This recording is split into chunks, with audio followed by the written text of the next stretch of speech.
সুতোয় ঝুলছে হামজা জামালদের এশিয়ান কাপের ভাগ্য। কাগজে কলমে কিছুটা আশা থাকলেও বাস্তবতায় তা অসম্ভবই বটে।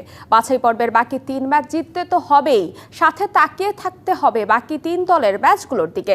মূল পর্বে যেতে কি হিসেব মেলাতে হবে বাংলাদেশের, তা নিয়ে এবারের প্রতিবেদন।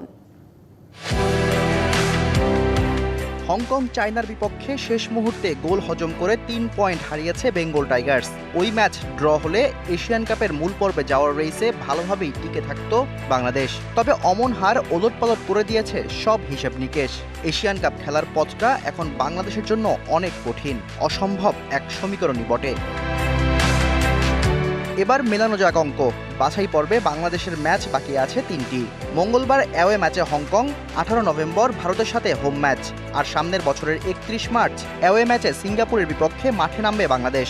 কোনো হিসেব ছাড়াই হামজা জামালদের এই 3 ম্যাচই জিততে হবে। গোল করে এগিয়ে থাকার জন্য বেশি গোলে জয় থাকবে বোনাস হিসেবে।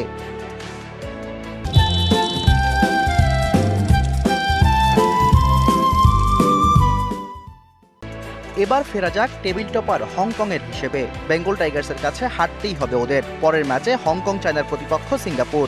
এই ম্যাচে কেউ জিতে গেলে বিপদ, তাই বাংলাদেশের সুবিধার জন্য দুই দলকে এই ম্যাচে করতে হবে পয়েন্ট ভাগাভাগি। বাংলাদেশের প্রার্থনা থাকবে হংকং ওদের শেষ ম্যাচে ভারতের কাছে থাকবে জয়হীন। তবে বাংলাদেশ সিঙ্গাপুর দুই দলের কাছে হারের পরেও ভারতকে হারালে টেবিল টপার হয়ে যেতে পারে হংকং। সেক্ষেত্রে বাংলাদেশের টপকাতে হবে গোলগড়।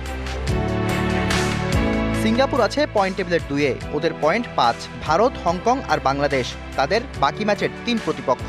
ভারত আর হংকংয়ের সাথে ড্র আর বাংলাদেশের বিপক্ষে হার ওদের ছিটকে দেবে এশিয়ান কাপের মূল পর্বের রেস থেকে।